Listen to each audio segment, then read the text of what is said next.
آنکھ عطا کیجئے اس میں ضیاء دیجئے، آنکھ عطا کیجئے اس میں ضیاء دیجئے، جلوہ کریم آ گیا تم پہ کروڑوں درود، یا حبیبی مرحبا یا حبیبی مرحبا۔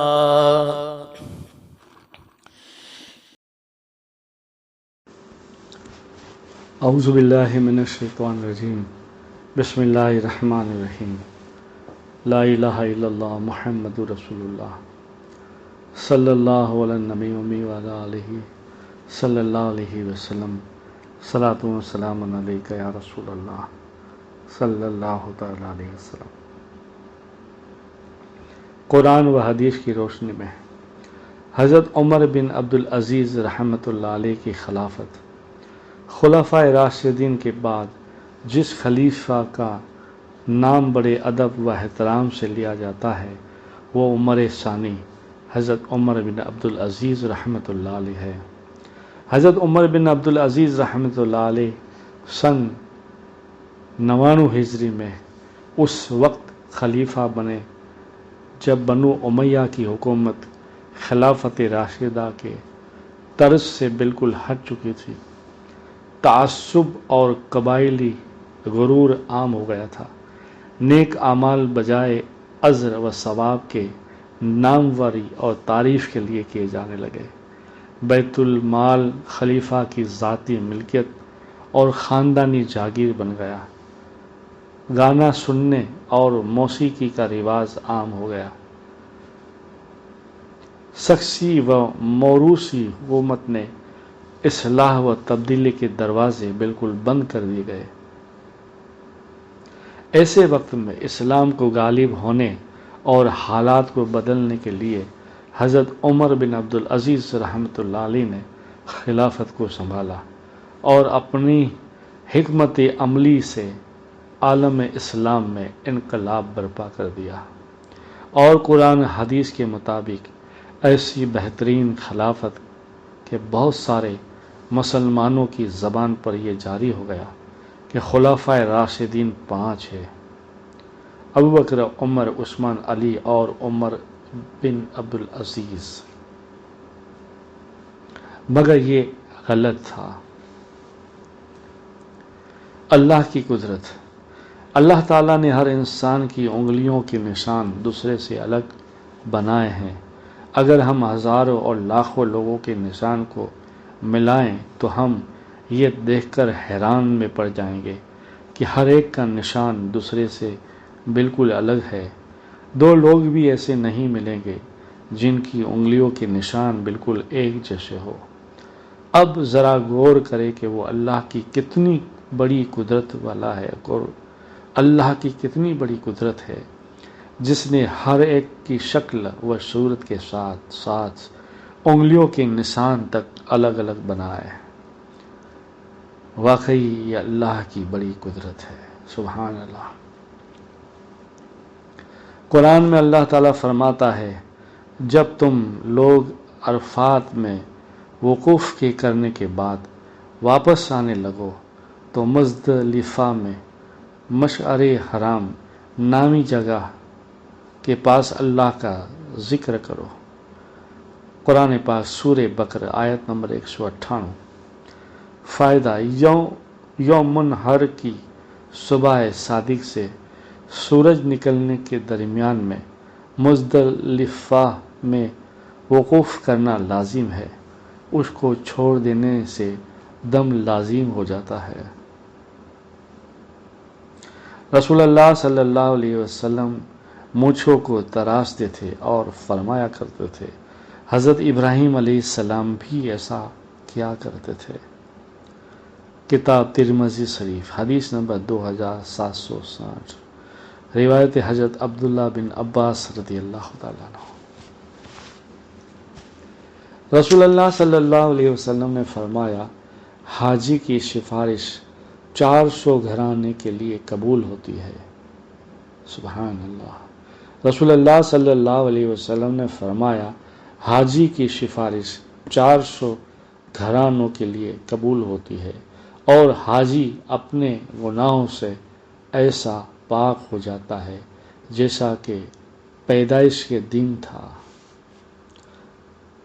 ترغیب و ترہیب، حدیث نمبر 1595، روایت حضرت ابی موسیٰ رضی اللہ تعالیٰ۔